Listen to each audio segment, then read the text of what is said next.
Listen, we are going to talk to Zach Bradford. He's the CEO of CleanSpark. Man, you want to listen to everything this guy has to say. I like this dude a lot. He's just cool. All right, so let's go right into the interview. All right, we are here with my good friend. You guys, he's been on the show multiple times. He's a fan favorite, CEO of CleanSpark, Mr. Zach Bradford. How you doing today? Doing great, thank you. Good to see you again, Larry. Man, that suit game is killing it today, man. Thank you. Yes, Appreciate sir. it. Yes, sir. So we're here at the Bitcoin conference, and we're just going to go over a few questions. A lot of people want to know, right out of the gate, what are the miners doing about quantum computing? You know, quantum computing is still so far off that there's really not a lot that we have to do to change.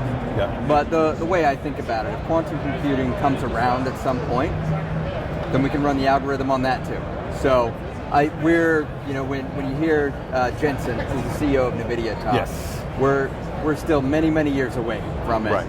And he's the guy at the front of that game. Yeah. And so we'll start worrying about it a bit more when that comes around. You look at how the server upgrades go right now anyway. Every 5 to 7 years, the oldest servers go obsolete. Yes. It's just kind of how the cycle works. So you don't see it as any type of immediate threat? Not at all. Okay. Because a lot of people are concerned about it. Yeah. Okay, well, what happens if quantum computing breaks the code, blah, blah, blah. So you're saying that that's something 7 to 10 years out? Yeah. And if quantum computing is, running the Bitcoin algorithm, miners can do the same thing. And then, again, everybody competes on the same level playing field. Yes. So, Yes. I don't think that there's the risk, because it comes down to the fear of the 51% attack with the big quantum computer pushing all that compute and, changing the code. Yeah. I don't think it'll happen. So why do you think, of course, my followers have bought so much of the miners. We like the miners. We like what they've done in the past. Why do you think the miners are not really moving with Bitcoin this time? I think it has more to do with global macroeconomics, right? When you look at investors right now, you have basically, there's a global trade war going on. Yes. And so whether you're in, X stock or Y stock, the entire market's getting affected. We've done better than any of our peers on a year-to-date basis, going green again. But I agree, it's not as exciting as I would have expected it to be. But the good thing is I think there's a lot of pent-up demand there. Institutions actually have been buying all miner stock, ourselves included, at a much higher rate than retail, and so if you really look to our percentage basis, okay, we're up to a nearly 70% institutionally held. So the institutions are still buying. I think it's just I'll call the Main Street confidence is waiting for the trade wars to resolve themselves. Right. I think it's the real concern right now. Yeah. So last we talked about the bonds, convertible notes. How's that going? Good. In December, we put up a 0% interest, $650 million bond, and it was the only one priced, the conversion price, 100% up. And so it's a huge benefit to our shareholders. And then we used that proceeds and we invested it in growing the business instead of buying Bitcoin, which has proven out to be much more valuable. And I think is part of the reason we've been leading our peers, on a performance basis. And our commitment to avoid equity offerings, to avoid dilution to shareholders, and look to other instruments is something we are committed to, because we think it's the right move. The markets, as you pointed out just a minute ago, are not yet rewarding miners. So why would we even consider the equity markets as a source of capital? Yeah. And so we think that the debt markets, the convertible bond markets will continue to provide opportunities for us to grow our business into the future. So the strategy is buy more Bitcoin. Convertible bonds, buy more Bitcoin. You're in a better position because you can mine the Bitcoin, which is cheaper than buying the Bitcoin. Yeah. Could you expound on that for a minute? Yeah, we just put up our most recent 10Q, and obviously economics have improved quite a bit, by almost $30,000 of Bitcoin since the end of March. And we were producing Bitcoin at more than a 50% margin, and we continue to do so. So why would I go out and buy Bitcoin I think right now we're at 109, 110,000.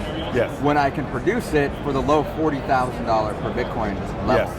And so, and also get all the tax benefits, depreciation, et cetera, that goes along with running our business. Mm-hmm. You know, on an fully adjusted EBITDA basis, last quarter we were $70 million in the green.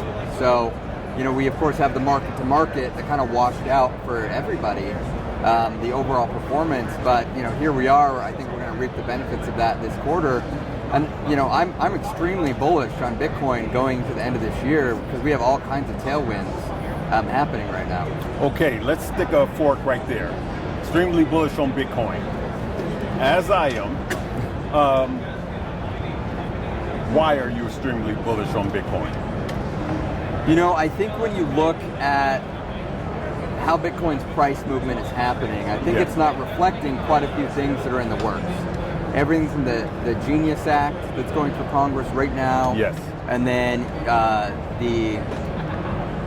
the market structure bill that is also up and coming. Yes. That is something that will change how, you know, U.S. citizens, banks, institutions, everybody interacts with Bitcoin and crypto in general. Right. And it's going to be a huge catalyst to the upside. Yeah. And, you know, Bitcoin, it really leads the charge. Whether Bitcoin goes up, all crypto goes up. Or if crypto goes up, Bitcoin goes up. It's the Dow. And yeah, it's all these things, again, are going to be really positive momentum builders. And they're just the dominoes that are starting to fall. Right. So I think between here and August, I've been talking a lot about the fall. I think that come fall, it's going to be a great time. And I think we're going to see a lot of the momentum come in a realized format where, you know, as it pushes. I also think a lot of this global trade war, tariffs, things like that, I'm hopeful that, you know, it'll get worked out. It'll work itself out over the summer. The Genius Act in particular, what benefits do you think it has for the miners as well as Bitcoin? You know, I think it really benefits cryptocurrency in general, which then benefits miners, because again, it's Bitcoin, because it's providing clarity, you know, and one thing that the stable coins, especially US issued stable coins, offer is the ability to move in and out of, you know, Bitcoin and other cryptocurrencies with much more ease than people moving US dollars in and out. And so I think it'll provide extra liquidity in all the crypto markets, Bitcoin included. And as a result, you know, miners benefit from transactions, you know, fees, but we also just benefit when Bitcoin goes up. And I think that the Genius Act has the ability to really push more dollars or stable coins, whatever the currency may be, into the market in a just easier, more fluid and more dynamic way that will benefit everybody. So it's less about the miners and more about, you know, all ships rising together. I got two more questions. I'll ask them both right now. Thank you so much for your time. Number two, what's in the future for CleanSpark? Number one, do you think the cycle, the 4-year cycle of crypto, do you think that is changing this year? And what do you think about Bitcoin as an asset falling less than it has in prior markets?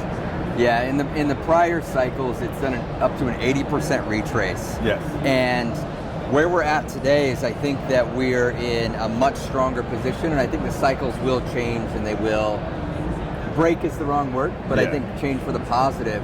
And I've been actually enthusiastic about what I refer to as a slow build. So, you know, you go back a year ago today, Bitcoin was moving into like the 70,000, and it was kind of checking back in the 50s, and it was kind of bouncing. I saw that as positive. Okay. We could have, theoretically, hit 70, blasted through it, checked in at 100 a year ago. But if we had, we potentially were looking at a big retrace again. Right. If you look at kind of the methodical building, the ETFs, but also individuals buying, think of their basis. Over the last year, most people have built a basis between 50, 70, then 80, then 90, then 100, and it's gone for long periods of time rather than slingshotting. And so you look at all the hands that are holding, and they're in the money now, and they've continued to build those positions. And I just think it creates much more strength because there's now a big gap between where people see red and get worried. Yes. You know, so much of crypto in general is traded in the fear and greed index, right? Yes. And the fear now, I think, is going to be much more stable. Right. And so when people move out, it'll be a more natural cycle. Same as it is for stocks, right? You see stocks sometimes do a retrace 15, 20%. Right. And then they'll usually regain some strength, they'll hit their floor, and they'll build back up. Yes. I think that's what we're going to see in Bitcoin. I think that we're going to see a much shallower retrace, Right. a lot more strength, and then when that happens, it again builds more confidence. You know, You're going from 70 to 50, great confidence builder to then see it build back up. Yeah. So I think we're going to see it just kind of on repeat cycle. And so you think more or less the fall, because previously we were looking for a big bounce in the summer. Yeah. But we didn't have the Genius Act on the floor. Yeah. And now we have the Genius Act. So you think the bigger surprise is in the fall, huh? I think it is. I think we need the Market Structure Act, you know, to really come through, and I think that's probably an August event. You know, if you really look and trying to read the tea leaves of what's going on in Congress right now. Yes. And I think that's going to be probably the most important piece of legislation for Bitcoin and cryptocurrency in general. And I think once that domino tips, like it's all upside, I think. So, and I think there's a lot of institutions that have made investments, but there's a lot more, I think, still sitting on the sideline. So what's next last question, what's next for CleanSpark? You know, and your investors. Yes. we're pushing towards 50 exahash right now, and we're not going to stop there. You know, a lot of our peers have said they're going to stop or stall or wait. We're going to continue building. It's what we do best. We have a huge pipeline that we can continue to build from, and so we're just going to continue to push through. We have all the pieces in place already to get towards 60 exahash and beyond, and that's what we're going to do. The difference is, the only difference, we're not going to put such like strict time horizons on it, right? Because the competition's basically backed off, and so we're going to focus really methodically on the financial engineering of what we do to always achieve optimal results. But you know, we're going to hit 50, and we're just going to keep marching forward and build from there. Ladies and gentlemen, this is the CEO of CleanSpark, Mr. Zach Bradford. He's a fan favorite. I like him. Look at his dress game, but but I appreciate him and his staff. And let's jump on a live again in the future and do this again. Absolutely. Thank you so much for your time. Thank you, man. All right.